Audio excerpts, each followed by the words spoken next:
안녕하세요. 목수입니다. 이번 컨텐츠에서는 엑스박스에서의 마이크로소프트 플라이트 시뮬레이터 2024 버전은 사용법을 설명드리도록 하겠습니다. 이번 컨텐츠를 시작하기 전에 음, 먼저 채널 소식을 좀 전달을 드리고 넘어가도록 하겠습니다. 여러 번 이전 몇 개의 컨텐츠에서 제가 공지를 드렸습니다만은 제 목공 작업실이 있습니다. 목공 작업실에서 최근에 계속 수공구로 가구 만들기를 시리즈로 진행을 해왔었는데 11월 달 들어서 갑자기 날씨가 엄청나게 추워지는 바람에 제 작업실이 구조가 동쪽과 남쪽이 전체가 벽 전체가 창문입니다. 창문이다 보니까 특히 동쪽에 동쪽으로 실내 대형 난방기를 가동을 해도 열기가 다 빠져나갑니다. 빠져나가기 때문에 겨울에는 말도 못하게 춥습니다. 그래서 단열을 특히 수공구로 가구를 만들면은 이제 습돌질을 굉장히 많이 해야 됩니다. 날물을 대피할 거를 갈아야 되기 때문에 그럼 찬물에 이제 손을 담그는 작업을 계속 해야 되는데 추우면 이렇게 손이 얼어서 작업이 잘 안 되고 또 위험합니다. 위험해서 긴급하게 모든 것을 중지하고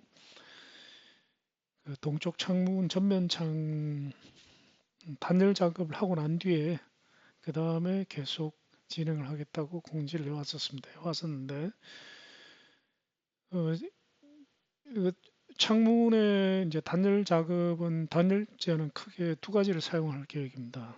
하나는 앞면 그 미네랄 울이라 그러기도 하고 뭐 스톤 울이라 그러기도 합니다. 그 단열재는 크게 세 가지 종류가 있습니다.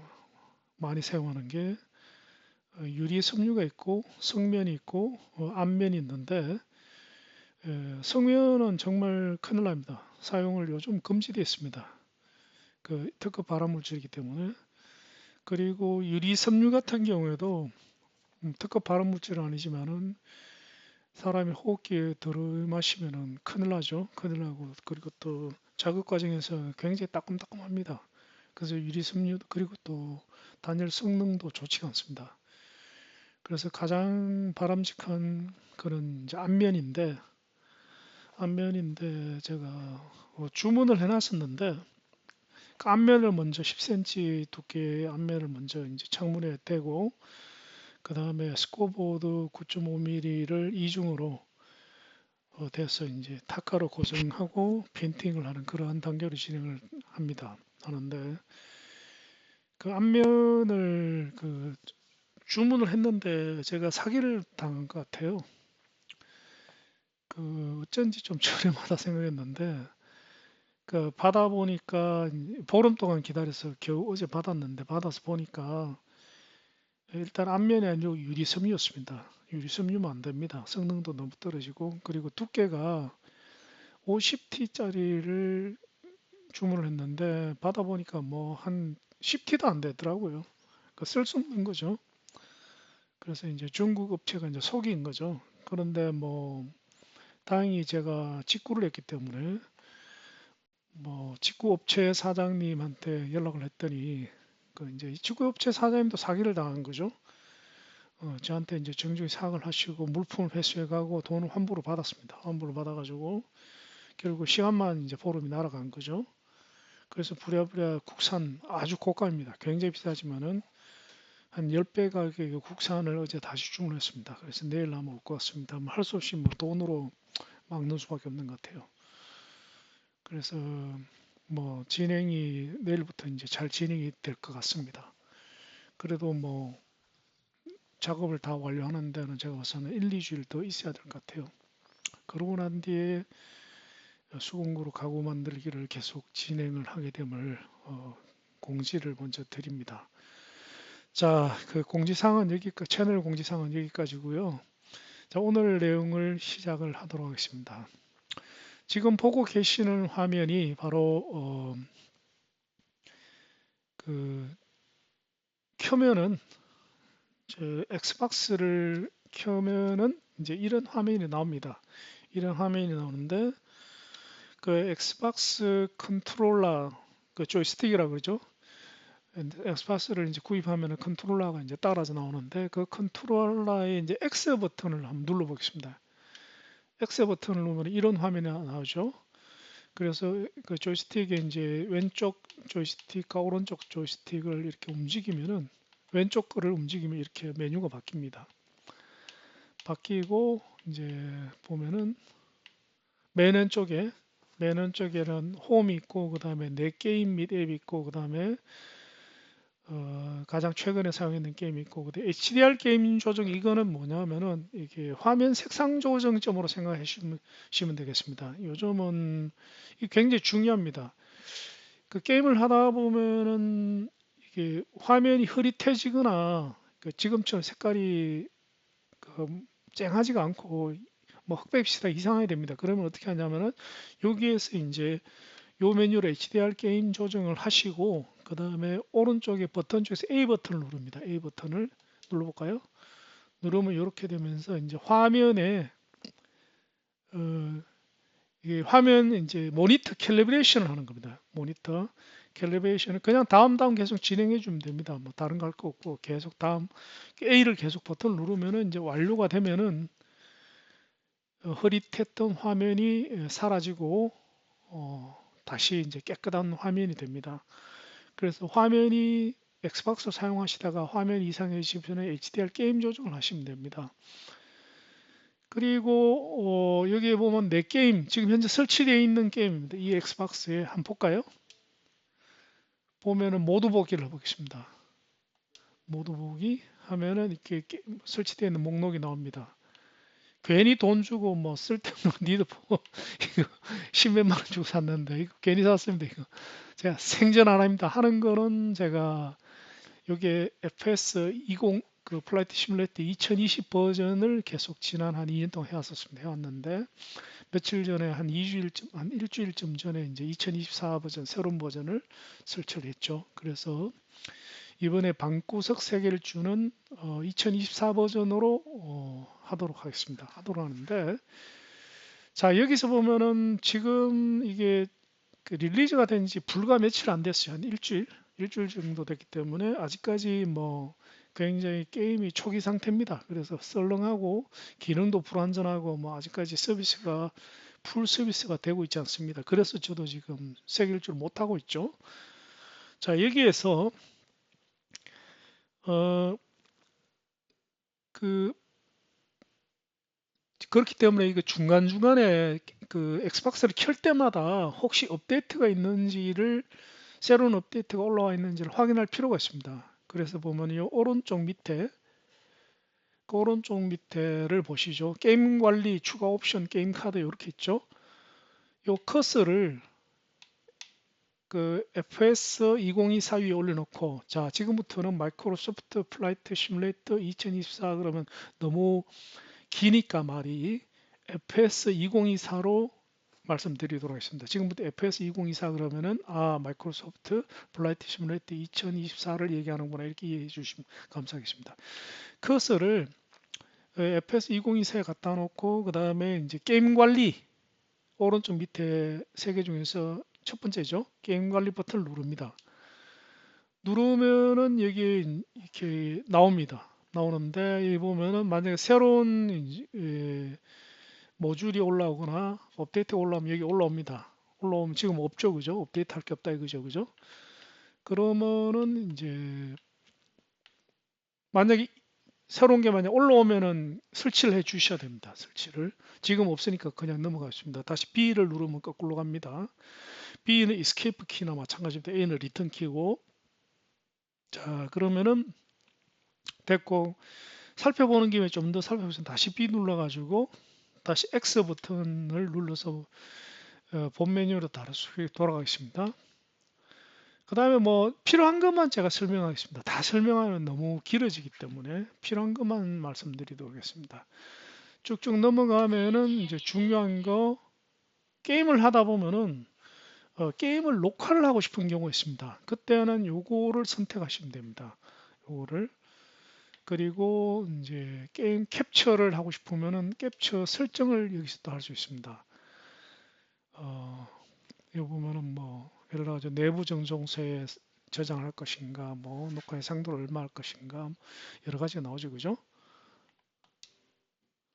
자, 4K로 하면은 엄청나게 길어집니다. 가급적 1080p 정도로 해도 충분합니다, 사실. 예, 그래서 이런 요 부분이 이제 캡처가 중요하고, 그리고 뭐 하여튼 요 정도입니다. 요 정도이고, 그 다음에 나중에 이제 엑스박스를 이제 게임을 그만하고 싶다. 끌 때는 여기에서 쭉쭉쭉 내려오셔가지고 전원 선택을 하시고 콘솔 끄기를 선택을 하시면은 꺼집니다. 아시겠죠? 자, 그러면은 쭉쭉 내려가 가지고 플라이트 그 FS 2024를 실행을 해 보겠습니다. 자, 여기에 커서를 두고 A 버튼을 누르시면 됩니다. 자, 이러면 이제 처음에 시작을 할 때 로딩하는 시간이 꽤 걸립니다. 왜 그러냐면은 지금 빨리 됐죠. 왜 빨리 됐냐 하면 지금 사실 빨리 된 이유가 있습니다. 이유가 되는데 제가 아까 방금 로딩을 해놨습니다. 해놨기 때문에. 근데 만약에 지금 시청자분은 로딩 안 오셨으면 로딩하는데 한 뭐 거의 한 최소한 한 2, 3분 걸립니다. 그러면 한 2, 3분 동안에 이제 고장 난 게 아닙니다. 뭐 기다려 주시면은 되겠습니다. 기다리면은 지금 현재 이 화면이 나옵니다. 화면이 나오면 자, 화면을 보겠습니다. 보면은 이제 이게 옛날에 없었던 메뉴입니다. 없었던 메뉴인데 세계 사진사 그래가지고 전 세계 이제 새로 2020에는 없었는데 2024에 새로 생긴 기능인데 전 세계 이제 유명 명소를 돌아다니면서 이제 사진 찍는 챌린지입니다. 사진 찍는. 그래서 이 보면은 여기 내가 하다가 말았는데 그러면은 이제 이거 해볼까요? 클릭을 하면은 뭐 여러 가지 나오지 않습니까? 이게 다 이제 챌린지죠. 예를 들어 일본에 이제 이걸 클릭을 하면은 여기에 어디 가서 사진을 찍어라 이렇게 나오는 거예요. 그러면은 지금 현재 이 커서는 어떻게 나왔냐 하면은 말씀드리겠습니다. 그 플라이트 시뮬레이터를 하기 위해서는 최소 2개의 컨트롤러가 필요합니다. 최소 2개. 뭐 더 있으면 더 좋습니다. 그런데 게임을 진행하기 위해서 없으면 안 되는 컨트롤러가 그 이론적으로는 그 엑스박스 조이스틱만 있어도 됩니다. 있어도 되는데 실제로 제가 사용을 해보면은 이제 이런 메뉴를 오락가락 하는데 너무 불편해요. 그래서 현실성이 없습니다. 조이스틱만 가지고는 안 됩니다. 그럼 뭐가 필요하냐 하면은 마우스는 무조건 있어야 됩니다. 마우스는 지금 현재 마우스로 지금 움직이는 겁니다. 자, 마우스로 움직이면 이렇게 편하게 움직이죠. 이렇게 편하게 움직이시는데 조이스틱으로 움직이면 왜 되느냐? 뭐 이렇게 되거나 혹은 뭡니까? 오른쪽 할 때 불편합니다. 이게 굉장히. 그래서 마우스는 반드시 해야 되는데 자, 여기서 중요한 정보를 하나 가르쳐 드리겠습니다. 당연히 무슨 마우스가 좋죠? 당연히 뭐 너무나 당연한 얘기입니다. 요즘 유선 마우스 안정성은 당연히 유선 마우스가 뛰어난데 여러 가지 이유에서 무슨 마우스가 훨씬 뭐 당연히 쓰죠. 그런데 제가 봐서는 엑스박스의 치명적인 단점이 있습니다. 그 치명적인 단점이 뭐냐면은 엑스박스는 하드웨어가 굉장히 뭡니까? 그 호환 하드웨어가 뭐 너무너무 적습니다. 굉장히 적습니다. 적어서 마우스 역시 마찬가지입니다. 제가 카페에 글을 올렸더니만 어느 분이 질문을 주셨어요. 주셨는 게 마우스가 뭐 지 맘대로 돌아다닙니다. 미치겠습니다. 이렇게 했는데 지금 답을 드리면은 그 마이크로소프트 마우스를 쓰십시오.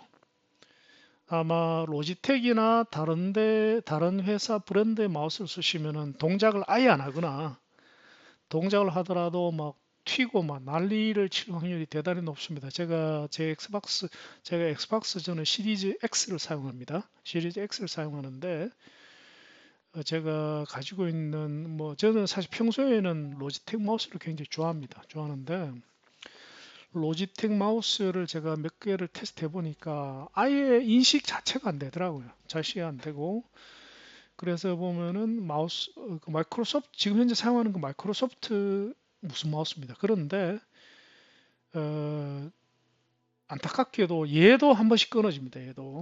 얘도 지금은 부드럽게 움직이는데 얘가 이렇게 게임을 하다 보면은 끊어지면은 다시 또 어떻게 하냐면은 동글을 뺐다 끼워야 되고 뭐 이런 굉장히 불편합니다. 이거는 뭐 제가 해결을 못했습니다. 해결 못했고 이거는 굉장히 엑스박스의 치명적 약점입니다. 그리고 뭐 제가 엑스박스에 대한 여기저기 글을 읽어봐도 엑스박스가 그 하드웨어 지원에 대해서는 이루 말할 수 없이 그 까탈스럽고 폐쇄적이라 그러더라고요. 그래서 플라이트 시뮬레이터를 하기 위해서 뭐 비행 조이스틱이라든가 이거 말고 이제 비행 스틱이라 그러죠. 플라이트 스틱이라 그러죠.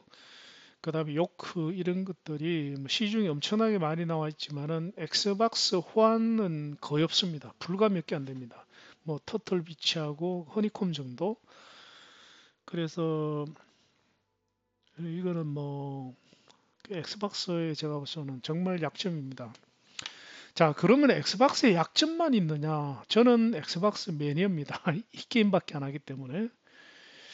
지금 현재 플라이트 시뮬레이트 FS 2024 같은 경우는 이게 뭐 게임 제가 보기에는 아마 인간이 만든 모든 게임 중에서 이게 가장 어드밴스드 된 게임입니다. 가장 기술적으로 난이도가 높은 그 제작 기술이 프로그램 기술이 난이도가 높은 겁니다. 그래서 저는 사실 FS 2024가 나올 때 엑스박스 시리즈 X에서 구동이 안 될 거라고 저는 거의 확신했었어요. 실제로 만약 PC에서 이제 그 FS 2024를 하시려면은 두 가지 방법이 있습니다.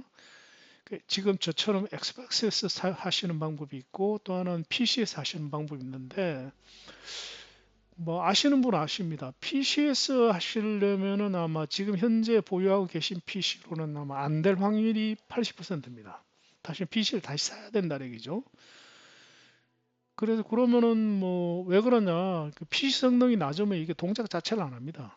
뭐 쓸 수가 없어요. 그래서 어느 정도 동작이 돼야 되냐면은 제가 봐서는 이제 메모리도 뭐 D램도 DDR5는 돼야 되고 그리고 CPU도 지금 현존하는 CPU 중에서 가장 최근 버전 고성능을 써야 되고 그리고 메모리 사이즈도 60기가 이상 돼야 되고 제일 문제는 이제 그거죠. 제일 문제는 그래픽 카드가 최소한 엔비디아 4080이나 가급적이면 4090급은 돼야 됩니다. 뭐 그 정도 되면은 어떻게 됩니까? 최저 PC 가격이 저렴하게 직접 구매도 제가 본 300으로는 무리일 것 같아요. 300은 무리고 아마 거진 500개 육박해야지만이 됩니다. 제가 만약 한다면 500만 원 쓸 것 같아요. 왜 그러냐면 괜히 아슬아슬하게 300만 원 썼다가는 뭐 게임은 게임대로 안 되고 게임이 부드럽게 돌아가 줘야 되죠, 그죠? 근데 제가 봐서는 저는 무조건 500 이상 쓸 것 같아요. PC를 한다면은 왜 그러냐면은 좀 얘기가 격가지로 나가는 경향이 있습니다만 중요한 얘기니까 하겠습니다. 한 김에 자 FS 2024를 즐기는 방법이 여러 가지가 많습니다. 여러 가지가 많은데 크게 나누면은 관광하는 거, 그 전 세계를 돌아다니면서 구경하는 거죠. 사이버 세계 일주하는 거죠. 제 경우입니다. 경치 구경하는 방법이 있고 게임 즐기는 방법이 또 하나는 뭐냐면은 이제 내가 진짜 조종사가 돼가지고 시뮬레이터로 진짜 사용하는 겁니다. 비행기 조종 연습하는 거, 실제 비행과 최대한 흡사하게 이제 조정하는 크게 이렇게 두 개로 나뉠 수가 있습니다. 저는 전자입니다. 자, 이제 전자인 경우에는 제가 봐서는 가장 좋은 방법은 저처럼 엑스박스를 사용하는 겁니다. 엑스박스를. 첫 번째는 엑스박스에서 충분히 잘 돌아가고, 쌩쌩 돌아갑니다. 아주 부드럽게 너무나 잘 돌아갑니다. 그리고 또 이게 뭐 그냥 켜면 바로 시작하죠. 그래서 뭐 바이러스도 없고 아무것도 없습니다. 이거 그냥 켜고 그냥 막바로 하면 됩니다. 그래서 너무너무 편리합니다. 너무너무 편리하고, 그리고 비용도 적게 드는 편이죠. 엑스박스 시리즈 X, 참, 엑스박스 시리즈 X는 돼야 되는데, S나 다른 거 가지고는 안 됩니다. 360이는 어림도 없습니다. 어림도 없고, 무조건 시리즈 X로 해야 되는데, 뭐, 시리즈 X도 얼마죠? 요즘 한 6, 70만 하나요? 6, 70만 원 가지고 FS 2024를, 그러니까 팽팽 돌아가는 건 이거는 뭐 끝내주는 거죠. 그래서 이제 관광 비행을 하는 경우에는 제가 봐서는 그 엑스박스면 충분합니다. 엑스박스 시리즈 X면 충분하고, 만약에 이제 그 정말 내가 관광 비행으로 만족 못하고 나는 최대한 그 진짜 비행기 조종을 체험해 보고 싶다. 특히 뭐 여객기 있잖아요. 대형 여객기. 뭐 보잉 747-400이나 이런 대형 초대형 여객기에 내가 파일럿이 돼보고 싶다, 기장이 돼보고 싶다. 이러면은 이제 엑스박스로는 안 됩니다. 안 되고 무조건 PC를 써야 돼요. 그 써야 되는 이유가 있습니다. 이유가 있는 게 첫 번째 이유는 뭐냐면 멀티 모니터가 거의 필수라고 저는 생각합니다. 멀티 모니터. 최소 모니터가 2개 이상, 가급적이면 4개, 심지어 6개, 이렇게 여러 개 있어야 돼요. 왜 그러냐면은 어, 각 모니터에다가 계기판을 띄워놓고 하는 거하고 마우스 가지고 뭐 계기판을 뭐 실내 이렇게 계기판을 막 보는 거하고는 이게 하늘과 땅 차이입니다. 저 같은 경우는 제가 만약에 그렇게 한다면은 PC를 한 500만 원 투자해 가지고 모니터를 저는 한 6개 정도 사용을 할 것 같아요. 6개 정도. 그래서 이제 전면 경치, 창밖에 뷰를 보는데 모니터를 한 4개 정도 쓸 것 같고, 그리고 6개 가지고는 안 되겠다. 한 8개 정도 쓰겠다. 최소 6개에서 8개. 그 다음에 2개에서 4개 정도 모니터에는 각각 이제 계기판을 띄워 놓을 것 같아요. 계기판을. 그러려면은 엑스박스에서는 안 됩니다. 엑스박스는 그래픽 카드도 뭐 되게 비싼 거 한 개, 4090 하나, 그 다음에 좀 저렴한 거 한 개 해가지고 HDMI 포트가 한 8개 정도 나오도록 저는 구성을 할 것 같습니다. 그리고 모니터는 8개, 그 큰 모니터 27인치급 이상 한 4개 하고, 그 다음에 좀 작은 거 한 20인치급 4개 정도 해가지고 그래서 사용할 것 같아요. 방 하나로 완전히 사용하는 거죠. 왜냐면 그래야지만이 이제 쾌적하게 할 수 있지. 뭐안 그러면은 뭐 마우스로 왔다 갔다 하면은 뭐 아이고 뭐 스트레스 받아서 저는 제 성격은 안 맞습니다. 그래, 그리고 또 하나 이제 PC를 사용하는 이유가 뭐냐면은 비행 패널은 무조건 있어야 됩니다. 비행 패널. 그 왜냐하면은 실제로 이제 조종사들이 비행을 할 때 눈으로 이제 시계 비행이라 그럽니다. 눈으로 비행을 하지 않습니다. 이착륙 때만 겨우 눈으로 하고, 심지어는 뭐 이착륙 때도 눈으로 비행 안 하죠. 착륙 때 일부만 하겠네요. 대부분의 경우는 계기 비행을 합니다. 계기 비행을 하기 때문에 계기만 그렇게 창밖은 보지도 않다 이 말입니다. 보지도 않고 오로지 계기판만 보고 이제 비행을 하는 거예요. 그렇기 때문에 이제 비행 패널이 굉장히 이제 다양하게 납니다.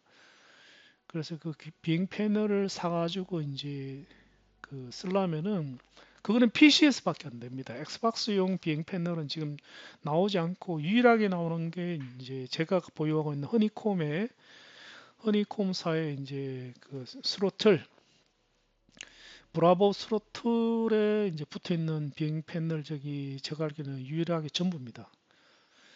그래서 만약에 시청자분들 혹은 구독자분들께서 FS 2024를 즐기고 싶은데 뭘 해야 되겠나라고 생각을 하신다면은 이제 먼저 취향을 먼저 아셔야 됩니다. 취향을, 내가 관광 비행을 하고 싶은지 아니면 내가 진짜 조종사가 되고 싶은지. 그래서 조종사가 되면은 PC를 사시는 게 저는 맞다고 생각합니다. 그게 아니라 나는 관광을 하고 싶다 이러면은 PC를 사는 것보다는 오히려 엑스박스를 사는 게 좋다고 생각합니다. 근데 나는 잘 모른다. 잘 모르면은 저는 엑스박스를 권해 드립니다. 왜냐면 엑스박스 뭐 저렴하잖아요. 집에 하나쯤 있으면 좋습니다. 뭐 자녀분하고 가족들하고 즐기면 되죠. 그리고 가격이 싸잖아요. 근데 만약에 FS 2024를 PC로 하려면 PC 가격이 무조건 300만 원 넘어갑니다. 현재 가지고 계시는 PC로는 동작 안 한다 이렇게 생각하시면 됩니다. 네, 그렇기 때문에 300만 원 썼는데 이 산이 아닌가벼라고 하는 것보다는 어떻게 그 60만 원 쓰는 게 70만 원, 60만 5만 원 쓰는 게 낫겠죠. 그래서 지금 저는 뭐 이거 지금 FPS 2020을 엑스박스로 즐긴 지가 한 2, 3년 되는데 코로나는 이것 때문에 코로나 시기에는 아주 즐겁게 보냈습니다. 해외 못했잖아요. 그죠? 자, 그리고 또 다른 메뉴로 요거 액티비티 이거는 뭐 다양한 미션이 있습니다. 다양한 미션이 또 클릭해 볼까요? 뭐 예를 들면 비행 훈련, 뭐 착륙 훈련, 이륙 훈련, 그다음에 레이스, 그 이제 경기하는 거죠. 경기 그다음에 저고도 비행하는 거 이거 뭐 이거 신날 것 같아요. 이거 탐 크루즈의 그 주연 그 뭡니까? 뭐 난리 났는 그런 거 비슷한 거죠. 그 다음에 이거는 요즘은 이제 뭐 이번에 새로 나온 것 같은데 뭐 또 이게 뭐 바다 위에 무슨 아슬아슬한 헬리포트 뭐 참가 이런 거 있고 뭐 하여튼 많습니다. 저는 뭐 이런 거 별로 안 좋아합니다. 관심 없습니다. 통과. 그 다음에 커리어 이거는 이제 본인이 이제 이것도 제가 알기로는 없었는 걸로 알고 있습니다. 이것도 보면은 이제 조종사로서 이제 조금씩 승진해 가는 겁니다. 이게 승진해 가는 건데, 오씨, 다시 뒤로 가기 안 되나?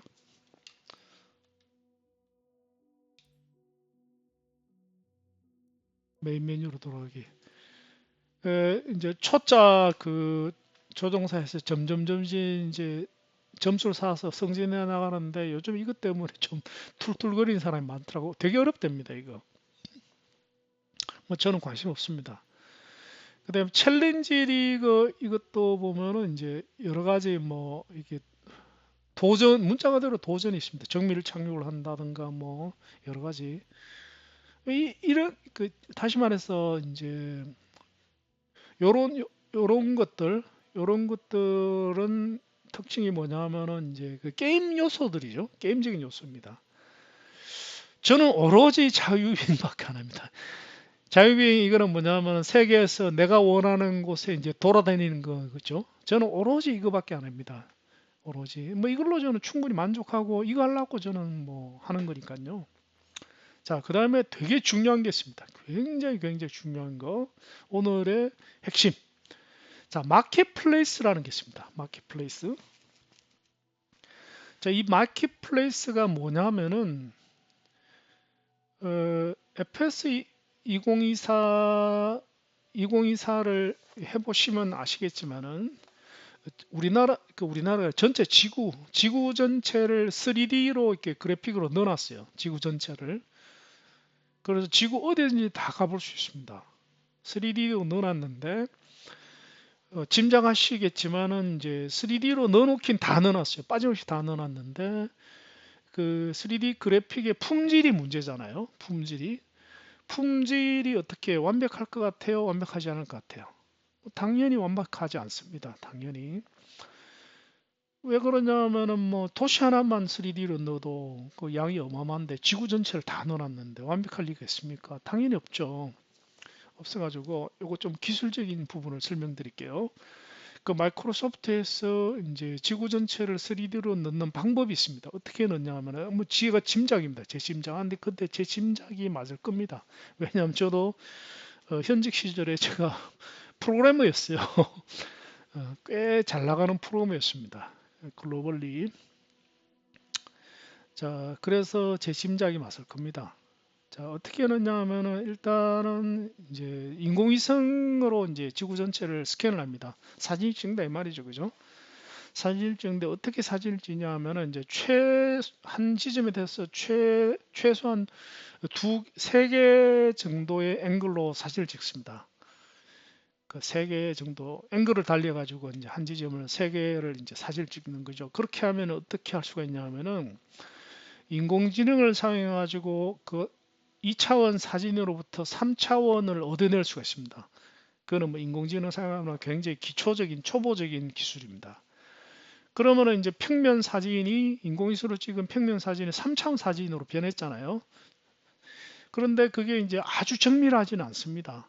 아주 정밀하지 않고 뭐 산이나 덜이라든가 뭐 고도 이런 게 이제 대충 지형의 윤곽은 상당한 정밀도로 이제 만들어집니다. 이렇게 해서 이제 3차원 어, 그 지형을 만들어내는 겁니다. 컴퓨터로 인공위성 사진을 이용해서.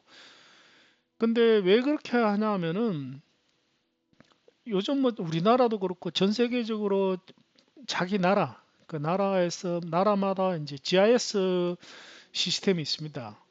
GIS 시스템이 있어서 3차원 국가 전체, 국토 전체에 대한 3차원 데이터를 가지고 있습니다. 가지고 있고 또 그것도 판매를 합니다. 판매를 살 수 있어요. 그 우리나라는 안 팝니다. 왜냐하면 보안 때문에 제가 보서 상당히 좀 유치한 발상 같습니다. 그 나중에 얘기할게요. 그 부분에 대해서는 저는 상당히 유치하다고 생각하는데 하여튼 그런데 왜 그러면 정밀한 데이터를 사가지고 마이크로소프트가 돈이 없는 것도 아닌데 하지 뭘 그렇게 어렵게 하느냐.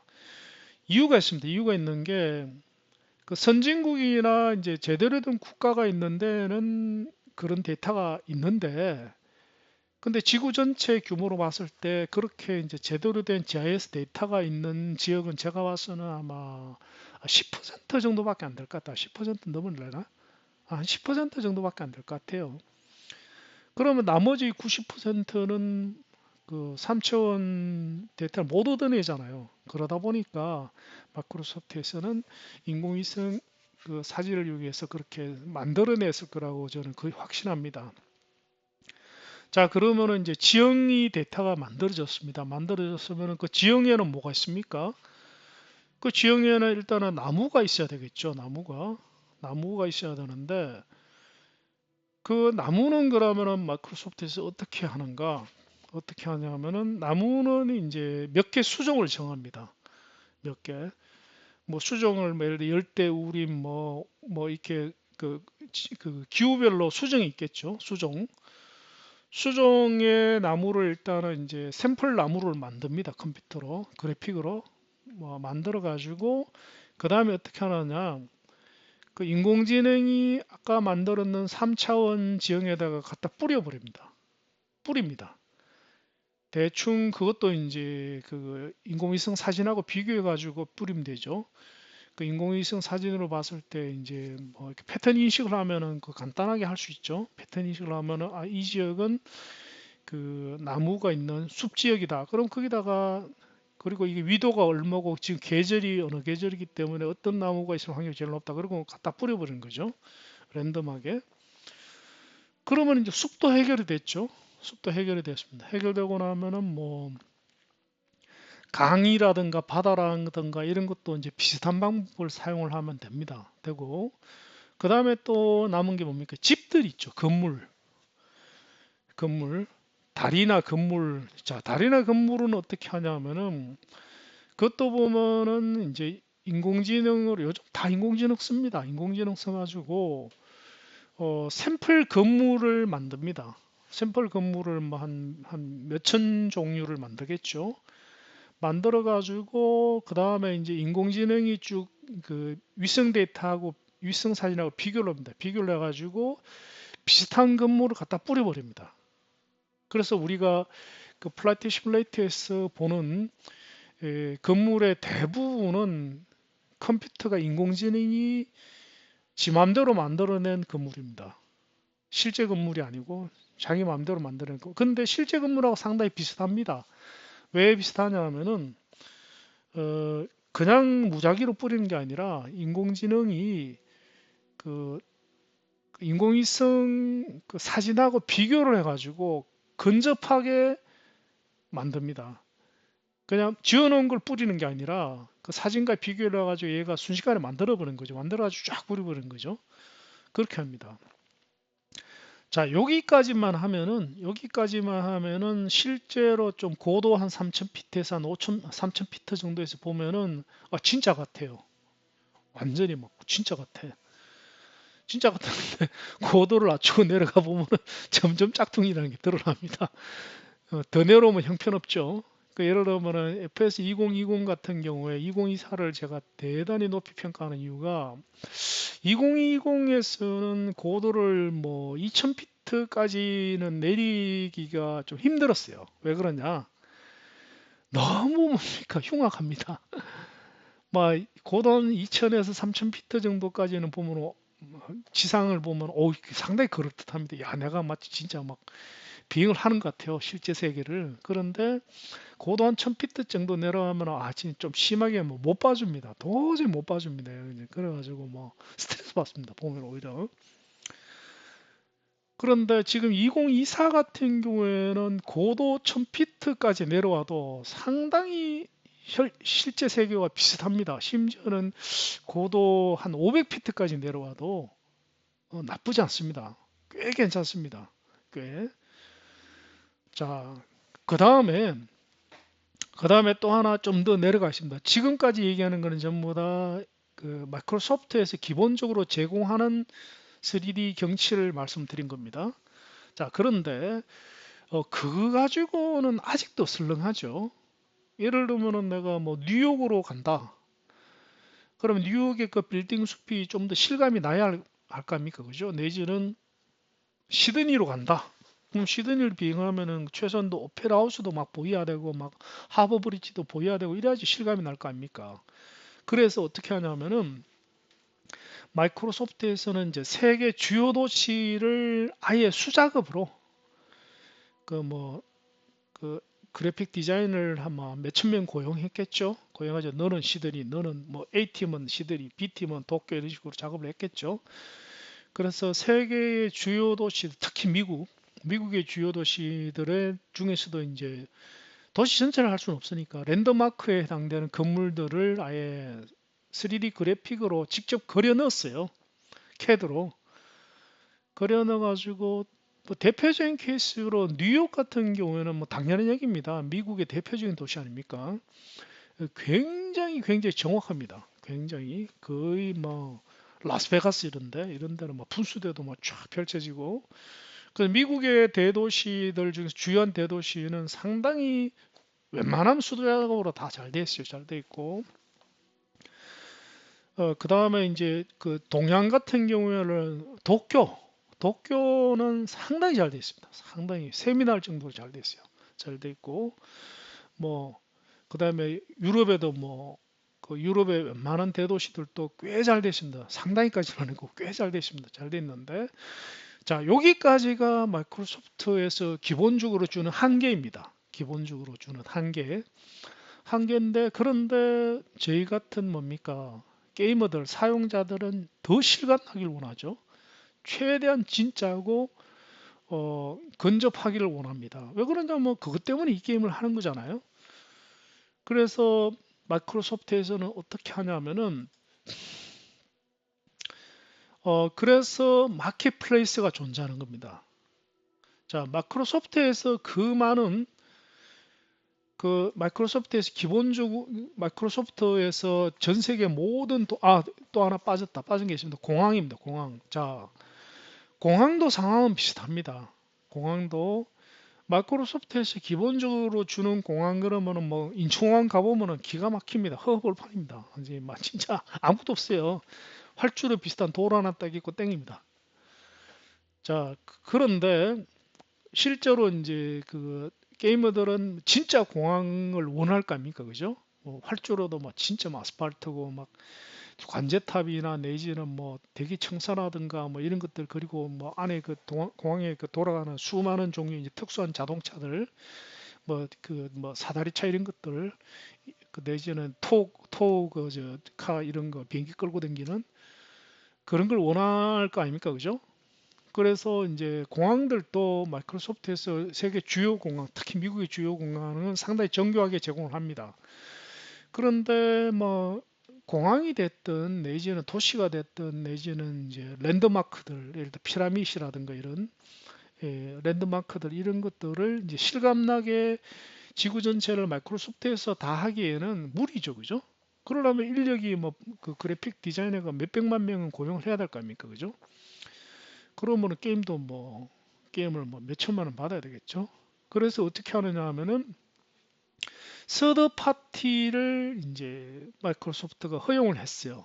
허용을 해가지고 어, 서드 파티들, 다시 말해서 마이크로소프트 이외의 다른 회사들, 원하는 회사는 누구든지 그 회사에서 캐드로 도시가 되었던, 공항이 됐든 뭐가 됐든, 심지어는 비행기도 마찬가지입니다.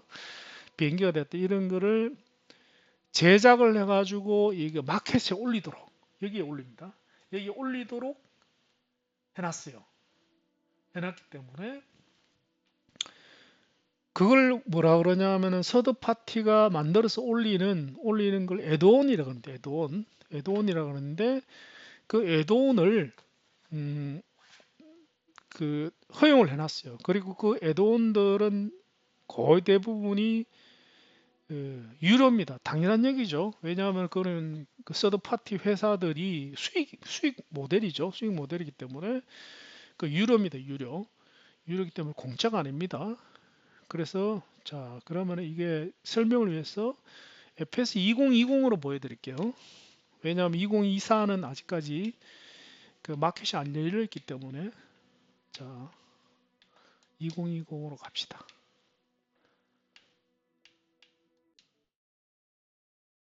자, 2020, 이게 2020이거든요. 2020을 보겠습니다. 이 초기 화면부터가 2020은 좀 그래픽이 좀 떨어지죠. 세상 변했습니다. 처음에 2020 이거 봤을 때 제가 참 기절초풍했는데 이제는 2024하고 비교하니까 썰렁하네요.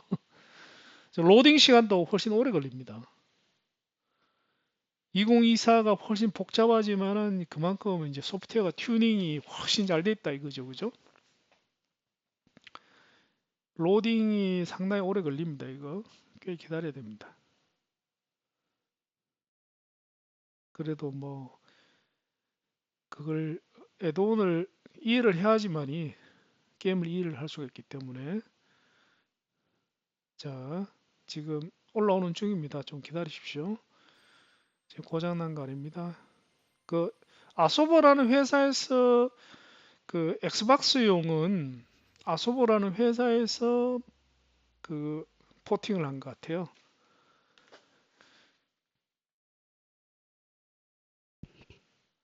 자, 올라오고 있습니다. 로딩 시간이 꽤 걸립니다.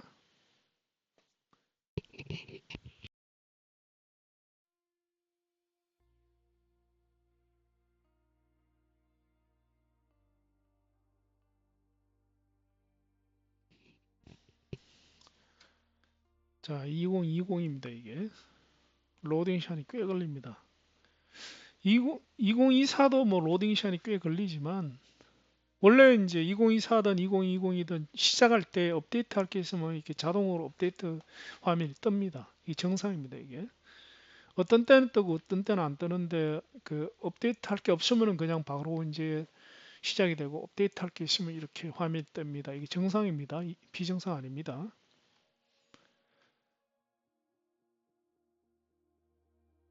자, 업데이트를 지금 업데이트하기 해보겠습니다. 업데이트 하겠습니다. 또 다 보여드리고 싶은 거기 때문에. 자, 이게 보면은 마이크로소프트에서 지역별로 계속 업데이트를 하고 있습니다. 지역을 나눠가지고 지금은 보니까 이제 그거 독일 쪽을 업데이트를 최근에 한 모양입니다. FS 2020은 제가 안 한 지 좀 됐습니다. 한두 달 된 것 같아요. 마지막으로 한 게. 지금 얘가 업데이트 하고 있는 중입니다.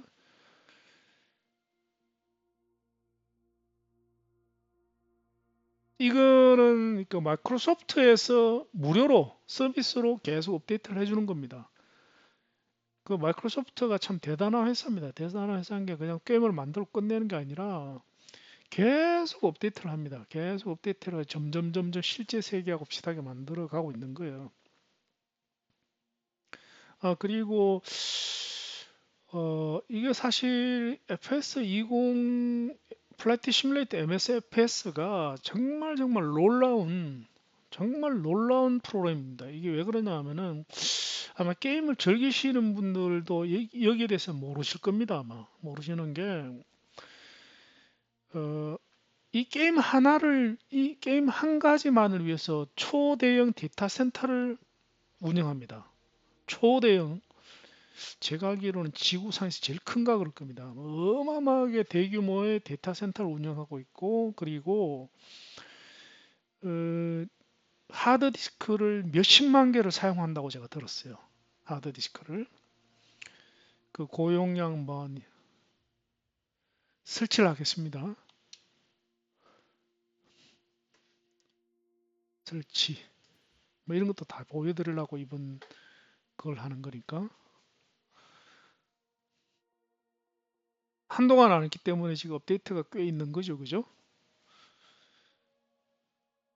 자주 하면은 뭐 그때그때 업데이트를 하니까 이렇게 오래 안 걸리죠. 업데이트가 할 게 많은 모양입니다. 그래서 하드디스크도 뭐 한 개에 뭐 수십 테라바이트짜리 하드디스크를 몇십만 개를 사용한다는 얘기를 제가 들은 것 같아요. 그래서 제 생각에는 아마 그 프로그래머도 제가 알기로는 그 한 1000명 정도가 일하는 걸로 알고 있어요. 근데 외주 빼고 아마 마이크로소프트 자체 내에서 이제 이 팀이 한 1000명이 넘는다고 들은 것 같아요. 그 외주를 분명히 할 거니까 외주까지 합치면은 뭐 한 몇만 명이 동원되겠죠.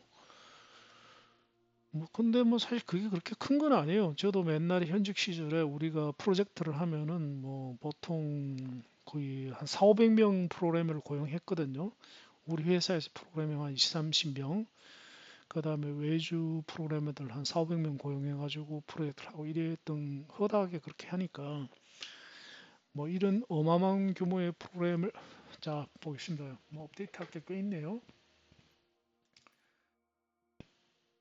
그 FS 2024는 완전히 새로운 게임입니다. 게임이기 때문에 FS 2020은 별도로 계속 존재합니다. 없어지는 게 아니라 뭐 언젠가는 페이드아웃 되겠죠. 페이드아웃 되지만은 꽤 오랫동안 아마 최소한 4, 5년은 아마 유지할 것 같아요. 이런 부분은 진짜 마이크로소프트가 정말 멋있는 회사인 거죠. 아주 성실한 회사죠. 장사가 끝났음에도 불구하고.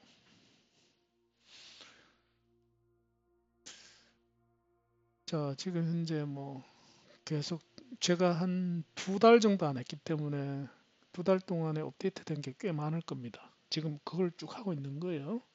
근데 지금 현재 이걸 보여드려야 됩니다. 이게 이제 이거를 이해를 하셔야지만이 2024를 하실 수가 있습니다. 물론 이제 FS 2020을 하시던 분은 이제 오늘 컨텐츠는 굳이 안 보셔도 되죠.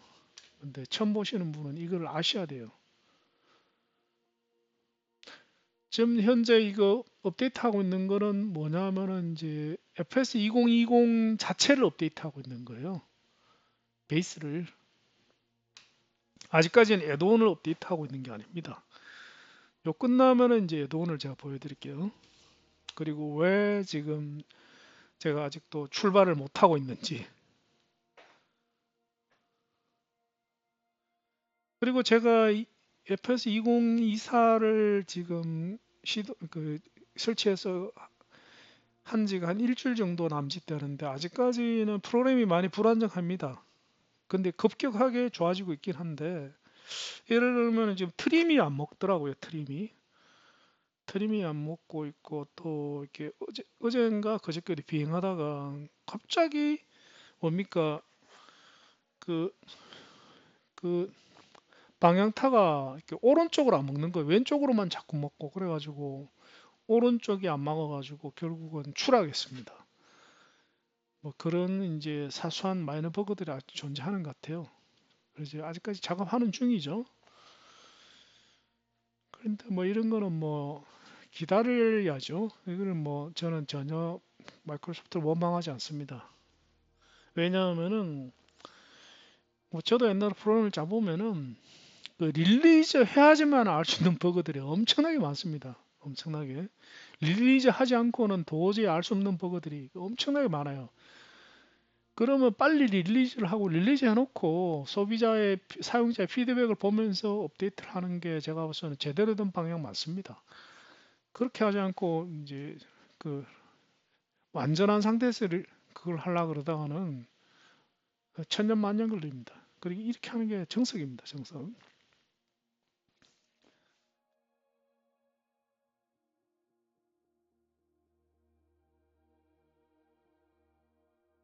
자, 지금 요게 지금 오래 걸리잖아요. 요게 요 끝까지 가야 됩니다. 요게.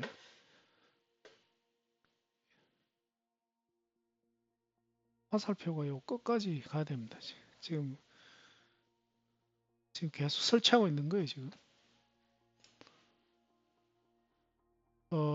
요 파란 선이 요 끝까지 쭉 가야 됩니다. 끝까지 가시면 지금 로딩하고 있는 겁니다. 지금 업데이트는 끝난 것 같고.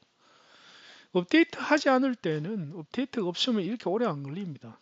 근데 지금 업데이트가 있어서 이런 거예요. 그리고 제가 지금 오른쪽 넘어가죠. 그리고 제가 뭐 한 2달 정도 안 했기 때문에 업데이트 할 거리도 되게 밀렸다는 얘기죠. 그래서 지금 정상입니다. 그렇게 화면에 이렇게 나오시더라도 이게 정상이니까 기다려 주시면 되겠습니다.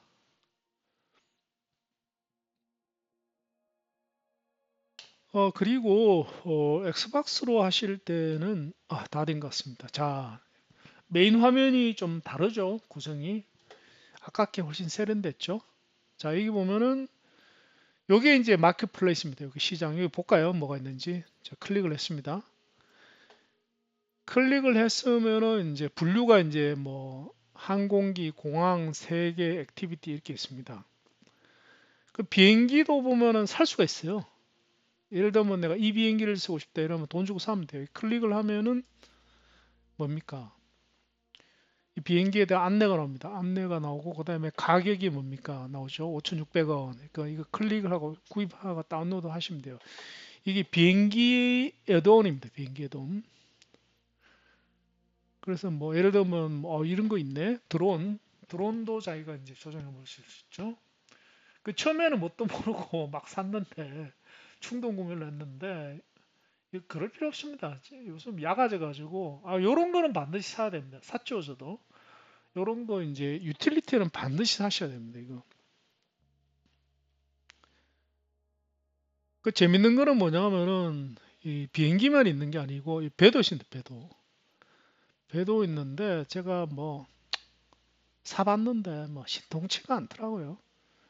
근데 힌트를 드리면은 어떤 걸 사는 게 좋냐 하면 보시고 이게 이제 구입했는 사람들이 216명이라는 뜻이죠. 근데 점수는 5점 만점 2.6점이라는 얘기. 이런 걸 사면 안 되죠. 그죠? 그 구입했는 사람이 많고 점수가 높은 걸 사시는 게 좋습니다. 얘보다는 차라리 얘를 사는 게 낫죠. 3명인데 5점이잖아요. 쭉 볼까요? 여기 보면은 제가 권해드린다면은 뭐 점수 높은 거 사세요. 점수 높은 거. 뭐 열기구도 있습니다. 열기구도.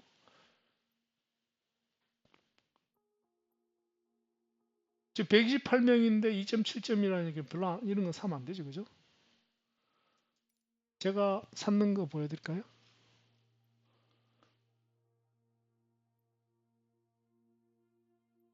요거 괜찮습니다. 요거 제가 샀어요. 샀는데 보십시오. 206명이나 샀는데 5점 만점에 4.6점이잖아요. 이거 굉장히 자주 사용합니다. 그런데 FS 2024에서는 이건 유료인데 무료로 또 이렇게 하나 올라왔더라고요. 요것도 괜찮습니다. 요것도 제가 샀거든요. 요것도 괜찮습니다. 요것도. 이건 영향 안 올시답니다. 요거 샀고 요것도 샀는데 이거 사지 마세요. 거래되는 얘하고 얘하고 강추. 자, 그 다음에 이제 자 공항도 보면은 공항이 좌우지다가 다 이게 공짜가 아닙니다. 이거 다 돈 주고 사는 거예요. 이거.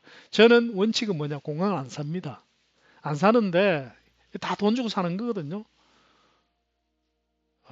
이게 저 다 사면요 한 1억 깨집니다. 진짜 농담이 아니라 진짜 한 1억 정도 나올 것 같아요 비용이. 자 목록으로 볼까요? 이건 다 돈이잖아요. 아까 그 하나하나가 전부 다 뭐 보통 10,000원 한 5,000원 정도 하거든요. 공 하나에. 그 대신에 이제 이거 그러니까 공항을 사는 요령은 뭐냐면은 일단은 자기가 자주 방문하는 공항은 사는 게 좋죠. 내가 공항에서 이륙을 한다 이러면 예를 들면 인천공항 이런 거는 무조건 사야죠. 사는 게 좋죠. 자, 공항은 여기서 이렇게 사는 것보다는 제가 다른 사는 방법을 보여드릴게요. 이건 좀 나중에 말씀드릴게요. 이렇게 사는 것보다는 지도에서 사는 방법이 있어요. 그 다음에 중요한 건 이게 세 개. 세 개는 이제 크게 이제 나눠가지고 랜드마크가 있고, 그 다음에 이제 도시, 시티가 있습니다. 랜드마크는 뭐 예를 들면은 뭐 어떤 그 나라의 주요한 건물들이라든가 그 지역이죠. 그 지역의 주요한 건물들, 그 다음에 다리, 뭐 폭포 이런 것들이죠. 그 다음에 이제 도시. 저는 그러면 이거는 제가 찾는 거는 거의 도시와 랜드마크는 제가 엄청나게 샀습니다. 얼마나 많이 샀느냐. 한 200개 정도 산 것 같아요. 한 200개 정도. 근데 평균 가격이 이게 에드원이 가격이 보시다시피 가격이 얼마냐 하면은 보통 이제 뭐 싼 거는 한 4, 5천 원에서 비싼 거는 뭐 10만 원 넘어가는 것도 있습니다. 근데 평균 한 1만 5천 원 정도 따지면 될 것 같아요. 따지면은 제가 200개 샀다는 얘기는 왜 되느냐? 300만 원 썼다는 얘기죠. 300만 원. 아, 속설입니다. 자, 300만 원 썼습니다. 그래서 이거 이제 랜드마크 저는 랜드마크는 되게 강력하게 권합니다. 그러면 랜드마크를 2만 원 랜드마크를 돈 주고 다 사면 망합니다. 그 어떤 걸 사느냐? 이게 또 팁을 제가 권해 드릴게요. 자기가 이제 여행하는 지역을 사시면 됩니다. 예를 들어 내가 뭐 남극에는 생전 안 가는데 남극을 살 이유는 하등의 이유가 없죠. 그죠? 근데 내가 이번에 뭐 스위스를 돌아다니고 싶다. 그러면 스위스 랜드마크를 사시면 돼요. 스위스 랜드마크를. 그리고 이제 할인이 많이 들어옵니다. 할인이. 저는 이제 평소에는 잘 안 사고 이제 할인할 때 주로 삽니다. 사는데 언제 할인이 들어오면 이제 좀 이따 곧 할인 들어올 것 같아요. 연말에 크리스마스 시즌 할인 들어오거든요. 예를 들면은 이제 이구아수 폭포 같은 경우에 지금 33% 할인해가지고 9,400원짜리 6,300원밖에 안 하지만 제가 안 샀죠. 왜 안 사느냐? 이구아수 폭포는 제가 갈 생각이 없거든요. 그러니까 탐난다고 무조건 사면은 이게 진짜 한자산 날아갑니다. 제가 한자산 날아갔잖아요. 그 다음에 환경 이런 거는 사는 게 좋습니다. 이런 거는 그, 그 뭐냐 저 그 공항에서의 이제 전체 공항에 해당되는 거 공항에 뭐 아스팔트라든가 공항에 여러 가지 뭐 돌아다니는 자동차 뭐 사다리차 이런 거는 이제 사는 게 좋죠. 사는 게 좋습니다. 그렇죠? 자, 요약 드리겠습니다. 요약 드리면은 저 애돈을 그러니까 결국은 이게 모든 게임 중에서 제일 비싼 게임입니다. 이게 뭐 15만 원 가지고 발발 떠시는데 이거 그 플라티 시뮬레이터 하면 강 커집니다. 특히 관광 하시면은 제가 여기에 다 투자한 돈이 한 4, 500만, 500만 원 넘게 썼네. 6, 700만 원 썼습니다. 이 게임에만. 왜냐하면 또 요크하고 이런 것도 샀잖아요. 그 이게 굉장히 비싼 게임이에요, 이게. 뭐 게임 중에서 6, 700만 원 한 게임이 어디 있습니까? 자, 그 다음에 막 액티비티 이거는 살 필요 없어요. 살 필요 없고. 자, 그러면은 자, 제가 이거를 여기서 마켓플레이스에서 사는 것보다 더 좋은 방법 가르쳐 드릴게요. 뒤로 하셔가지고 다시 뒤로 합니다. 여기에서 지도, 지도를 클릭하시고 자, 그럼 보겠습니다. 그러면 지구를 지금 시청자분이 좀 어지러우실 거예요. 왜냐하면 제가 지금 지구를 돌리고 있습니다. 지금. 자, 지구를 돌려가지고 지금 일단은 시간을 좀 받고 있습니다. 이거 있잖아요. 이게 플라티 시뮬레이터를 하면은 내가 신이 된 듯한 착각해 보십니다.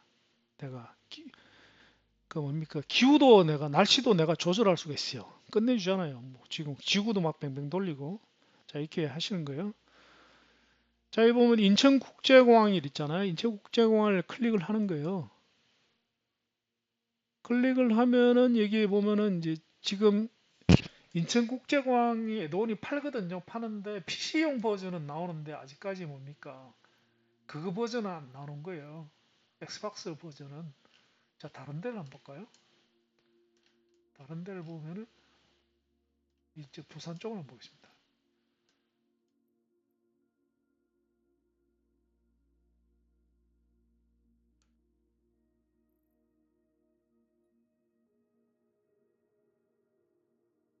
이거 보십시오. 여기 제공 이렇게 나오죠. 김해국제공항 제가 안 샀을 거예요. 안 샀으면 여기 제공 나오잖아요. 이거 판단 얘기인데 여기서 클릭을 하는 겁니다. 클릭하면은 장바구니에 담을 수 있죠. 그죠? 여기서 사면은 훨씬 정확하죠. 그죠? 이렇게 사는 게 훨씬 나아요. 근데 저는 뭐 살 생각 없어도 23,400원이라는 걸 제가 왜 삽니까? 부산 타워. 자, 아시겠죠? 아시고, 여기 보면은 제주국제공항은 제가 샀던 걸로 기억이 납니다. 제주국제공항. 샀을 거예요, 아마. 샀는데 왜 이래? 샀는데? 이거 내가 샀는데? 한번 클릭해 볼까요? 안 샀다고 나오네요. 이상하네. 샀는데, 내 기억으로는. 왜 이래? 뭔가 이상하다. 하여튼 뭐, 아시겠죠? 그래서 이제 무대뽀로 사지 마시고, 내가 계속 지금 인천공항을 계속 이력을 해. 그러면은 이렇게 클릭을 하셔가지고 인천공항을 이렇게 아까 방금 보여드린 것처럼 사시면 돼요. 사시면 되고 또 서울도 팔거든요. 서울도 제가 샀어요. 서울도. 여기 보면은 다시 마켓플레이스 볼까요? 보면은 세 개 하면 나오죠. 그죠? 세 개 하면은 이래가 서울 볼까요?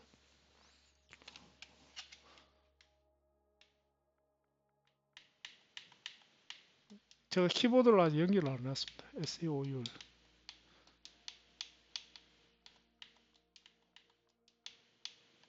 서울하고 부산 제가 샀거든요.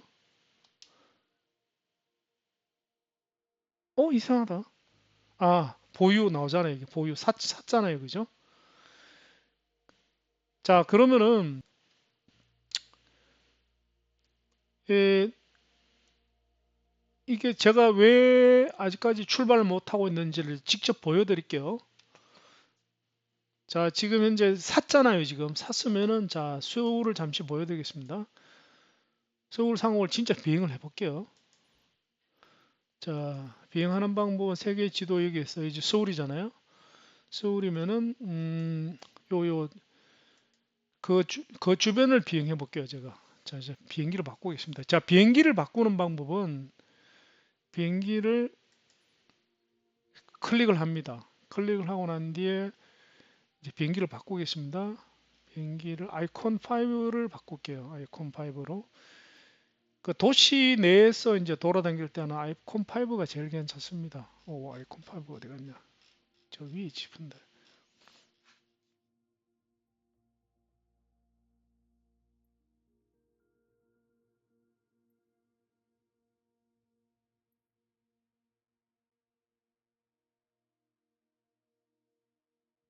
자, 보십시오. 어디 갔지? 이상하게 아이콘 5가 사라졌다 나타났다 이러더라고요. 왜 그런지 모르겠습니다. 아마 업데이트 한다고 그런지 모르겠는데 지금 현재 또 사라졌네. 사라졌나? 아이콘 5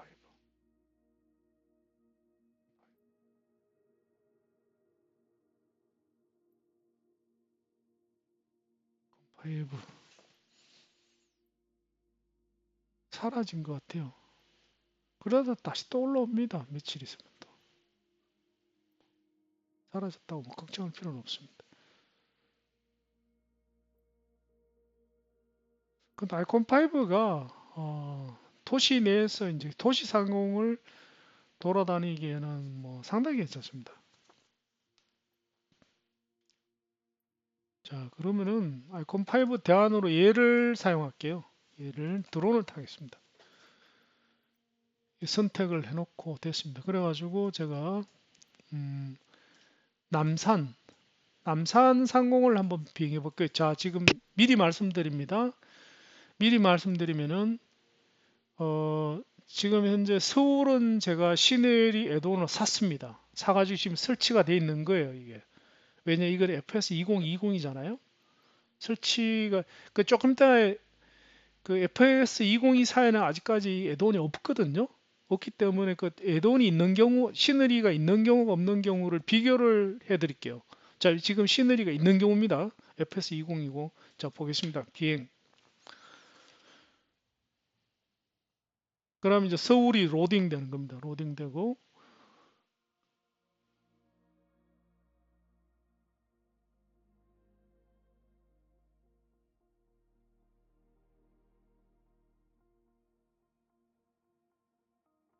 로딩 시간이 좀 걸립니다. 그런데 이게 FS 2024로 넘으면서 로딩 시간이 굉장히 빨라졌어요. 엄청나게 빨라집니다. 왜 그러냐면은 FS 2020에서는 애드온들이 다 이렇게 엑스박스에 다운로드 받고 나는데 설치를 합니다.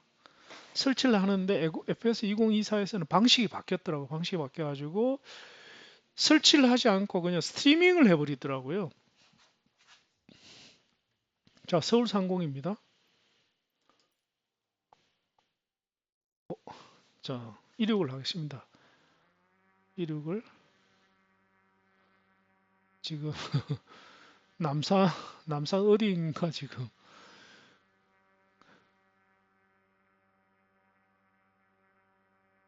고도를 높이고 있습니다.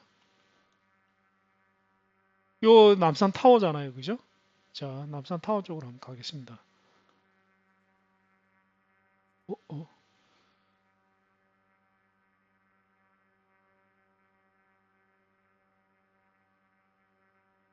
남산 타워 쪽으로 한번 가볼까요? 남산 타워에서 저쪽에 종로 쪽으로 가보겠습니다. 자, 남산 타워가 이렇게 보이죠? 그리고 이제 종로로 가겠습니다. 서울 시내로 들어가겠습니다. 타워에 받치지 않도록 조심하고 요 저 도산도 보이죠? 어린이회관하고 도산이 보이죠? 도산이 보이고 자, 광화문까지 가보겠습니다. 제가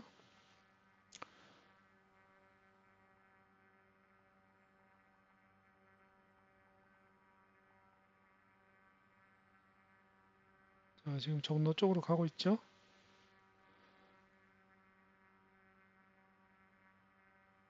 저 멀리 청와대가 보이죠? 여기 청와대죠, 청와대. 청와대 보이죠? 자, 그 다음에 광화문으로 가겠습니다.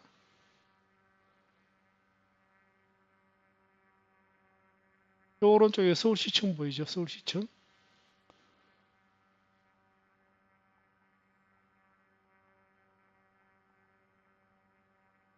보십시오.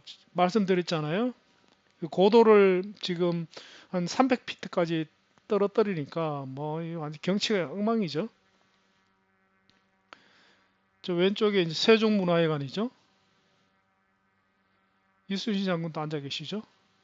세종대왕님도 앉아 계시고 이제 광화문이죠, 여기가. 그거 완전 폐허잖아요. 경복궁이죠. 청와대까지 갔다가 끝내겠습니다. 이런 것들을 이제 전부 다 이제 우리나라의 모 제작사에서 이게 애드온으로 만들어서 저한테 판 거예요. 저는 이게 비싸요. 한 3만 원 줬던 것 같은데. 청와대죠, 청와대. 그래도 어쨌건 간에 뭐 하여튼 우리나라는 형편없습니다. 이 3만 원 주고 이 정도 퀄리티니까 좀 짜증 납니다. 청와대죠. 그래도 어쨌건 간에 이게 뭐 그래도 뭐 광화문도 있고 있긴 있잖아요.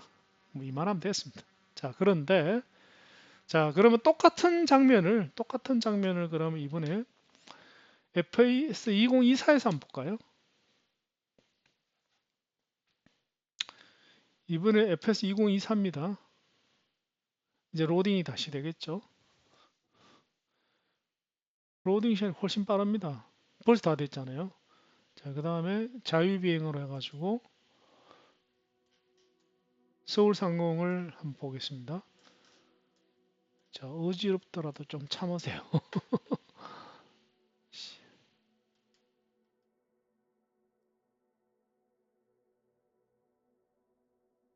낮으로 하겠습니다. 오후 1시쯤으로 하겠습니다.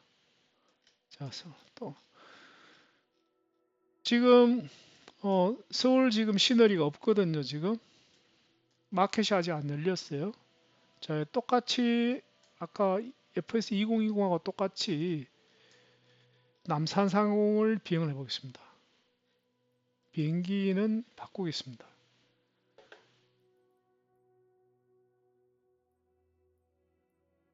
지금 되게 빨리 작업을 하고 있는 것 같아요. 지금 아직까지 며칠을 더 기다리면 많이 올라올 것 같습니다.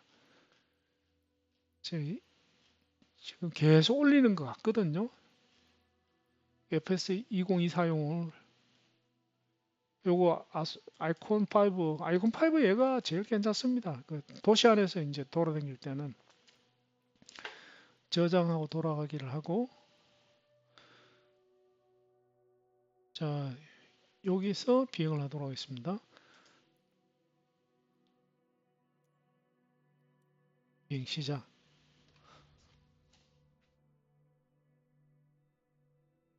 저 오른쪽에 여기 보면 뺑뺑 돌아가는 거, 오른쪽 아래 뺑뺑 돌아가는 거 보이죠? 지금 로딩 중이라는 뜻이죠. 근데 로딩이 빨라요. 늦지 않습니다.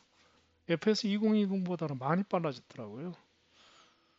FS 2020 어떤 때는 야, 이거 고장난 거 아니나 생각할 정도로 느렸는데, 그래도 뭐 시간이 걸리긴 걸립니다. 그리고 2020과의 차이는 2020은 이제 그 설치된 거를 로딩을 하는데 2024에서는 MS에서 그때그때 다운로드 스트리밍을 받아서 쓰더라고요. 자, 비행을 하겠습니다. 준비가 된 것 같아요. 비행 준비 완료. 자, 일단은 시계를 바깥으로 하겠습니다. 바깥으로 하고 확대를 경치를 봐야 되니까. 자, 보십시오. 남산 타워가 어디 있는가? 아따 참 썰렁합니다. 이게 남산 타워입니다. 이게 지금 안테나 하나 세우는 이게 남산 타워예요. 지금 이게 썰렁하죠. 이게 시너리가 없으면 이렇게 썰렁합니다. 자, 근데 그 차이를 비교해 보시면은, 자, 차이를 아시는지 모르겠습니다만은 이제 극명한 차이가 드러나는 게 뭐냐면은 남산 타워 이제 시너리 유료 시너리가 없기 때문에 설치를 아직 안 했기 때문에 그 랜드마크는 형편이 없습니다. 형편이 없는데 아까에 비해서는 일반 건물들, 다시 말해가지고 일반 건물들은 훨씬 많습니다. 이 일반 건물들 이거는 전부 다 마이크로소프트의 인공지능이 컴퓨터가 심어버린 건물들이죠. 얘들은 뭡니까? 훨씬 많습니다. 자, 이쪽이 아니라 광화문 쪽으로 가야지. 광화문 쪽으로 가겠습니다. 그래서 FS 2020보다는 훨씬 뛰어나다는 얘기입니다. 훨씬 뛰어난데 그래서 실감이 훨씬 납니다. 보면 일반 건물들이 빼곡히 들어서 있잖아요. 아까는 거의 폐허 비슷하게 썰렁했는데 경복궁도 웬만큼 있네. 웬만큼 있네. 근데 아까 거보다는 보십시오. 이게 다 그 컴퓨터가 인공지능으로 만들어 가지고 경복궁이 마치 그 서양식 건물처럼 번뜩번뜩 하잖아요. 그리고 청와대는 뭐 땅 부지만 있네, 부지만. 부지만 있고 아직 그 건축 전입니다. 자, 그래서 국회의사당하고 제가 다 가봤는데 없습니다. 없기 때문에 그래서 제가 며칠 더 기다리는 이유가, 자, 일단 여기서 끝내겠습니다. 여기서 끝내고 말씀을 계속 이어가겠습니다.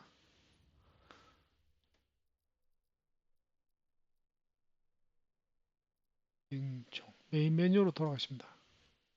메인 메뉴. 자, 마켓플레이스 여기에서 보면은, 자, 커밍 순으로 돼 있잖아요. 개봉박도 아직 서비스 시작하지 않은 겁니다. 여기 보면 마켓플레이스 클릭을 하면은 지금 이래 돼 있거든요. 마켓 서비스 시작이 아직 안 된 겁니다. 왜냐하면 릴리즈가 얼마 안 됐기 때문에. 그래 지금 현재 보면은 설치된 거를 보겠습니다. 설치된 걸 보면은 이게 이제 다 스트리밍 되고 있다는 얘기죠. 스트리밍 되고 있는데 여기 보면은 레거시 2020, FS 2020에서 이제 제가 구입했는 것들하고 이런 것들이 목록은 올라와요. 이렇게 목록 올라오는데 뭡니까? 어떤 거는 지금 서비스가 시작되고 대부분은 뭡니까? 비활성화됨, 사용 불가로 나오잖아요. 근데 이게 며칠 전만 해도 얘들도 전부 사용 불가였거든요. 지금 하나씩 하나씩 올라오고 있는 중입니다, 지금. 그래서 이제 좀 더 기다리면은 제 생각에는 한 며칠 기다리면은 이제 비행기들은 많이 올라왔어요. 많이 올랐는데 아직까지 지금 그 시티나 랜드마크 이런 시너리들이 아직 안 올라오고 있는데 서울하고 이제 올라오면은 제가 여행을 하도록 하겠습니다.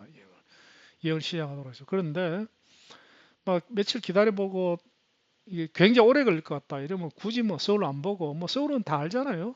안 보고 바로 여행을 시작하도록 하겠습니다. 아시겠죠? 자,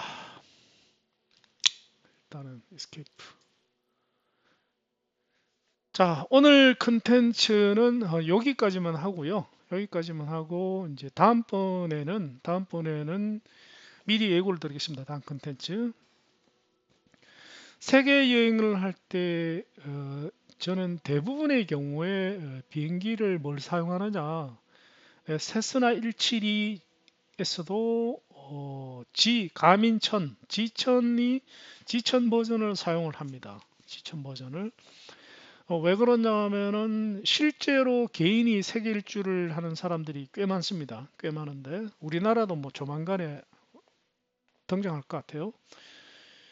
그 세계 일주 개인이 세계 일주 하는데 제일 많이 사용되는 게 세스나 17입니다. 세스나 17이 그게 뭐 여러 가지 측면에서 모든 측면에서 고려할 때 제가 보기도 제일 바람직합니다.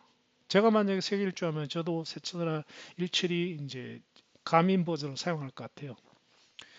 그래서 그걸로 이제 하기 때문에 다음번 컨텐츠에서는 세스나 172로 한번 그 비행하는 관련해서 설명을 좀 드리도록 하겠습니다. 동영상으로 실제로 뭐 계기라든가 실제로 이제 어떤 출발을 해가지고 목적지까지 도달하는 그 과정을 동영상으로 이제 만들어서 여러분들하고 보여드리도록 하겠습니다. 보여드리도록 하고 그리고 미리 말씀드릴 것은 저는 목적이 관광비행입니다. 정교한 조종이 타깃이 절대로 아닙니다. 절대로 아니기 때문에 어, 관광비행에 맞게끔 모든 것을 설명을 드리겠습니다. 그게 무슨 얘기냐면 예를 들면 이제 이륙을 하고 착륙을 하고 할 때 정석이 있습니다. 정석이 있는데 그 정석을 아예 안 지키겠다는 겁니다. 정석을 아예 안 지키고 관광비행에 철저하게 특화해서 왜 그러냐면은 그 이유가 있습니다. 이유가 있는 게 뭐 예를 들면은 뭐 이렇게 착륙을 할 때 뭐 프로치라든가 플레어라든가 순서가 있습니다. 순서가 있는데 그 순서대로 실제로 세계 일주를 제가 다녀보니까 그 순서를 지킬 수 없는 경우가 대부분이에요. 왜 그러냐면 그거는 정상적인 관제탑이 있고 제대로 된 이제 비행 관제 서비스를 하는 규모가 큰 공항에 한해서 얘기입니다. 근데 세계 일주를 하더 더 댕기 보면은 그런 공항에 착륙할 가능성은 거의 없습니다. 예를 들어 10번을 착륙을 하면은 10번 중에서 9번은 풀밭에 그냥 착륙해야 됩니다. 그리고 뭐 활주로 아닌 경우에 모래사장에 착륙을 해야 되기도 하고 심지어는 뭐 경사지에 착륙을 해야 되기도 하고 활주로가 정상 활주로에 뭐 한 3분의 1밖에 안 되는데 착륙을 해야 되기도 하고 이륙할 때도 마찬가지입니다. 그래서 이제 그때그때 순발력을 발휘를 해가지고 해야지 뭐 진짜 느긋하게 점잖하게 할 수 있는 상황은 거의 없습니다. 그렇기 때문에 어떻게 보면은 뭐 굉장히 리얼리스틱하게 하는 겁니다. 그래서 보면은 온갖 수단과 방법을 안 가리고 꽁수 써서 뭐 특히 착륙 이륙에는 오히려 쉽죠. 해야 됩니다. 해야 되기 때문에 그런 방법은 현실성이 거의 없습니다. 그렇기 때문에 어떻게 보면 엉터리를 하겠다 이야기죠. 어. 자, 오늘은 그러면 여기서 이번 컨텐츠를 맺도록 하겠습니다. 다음 동영상에서 뵙도록 하겠습니다. 지금까지 목수였습니다. 시청해 주셔서 감사드립니다.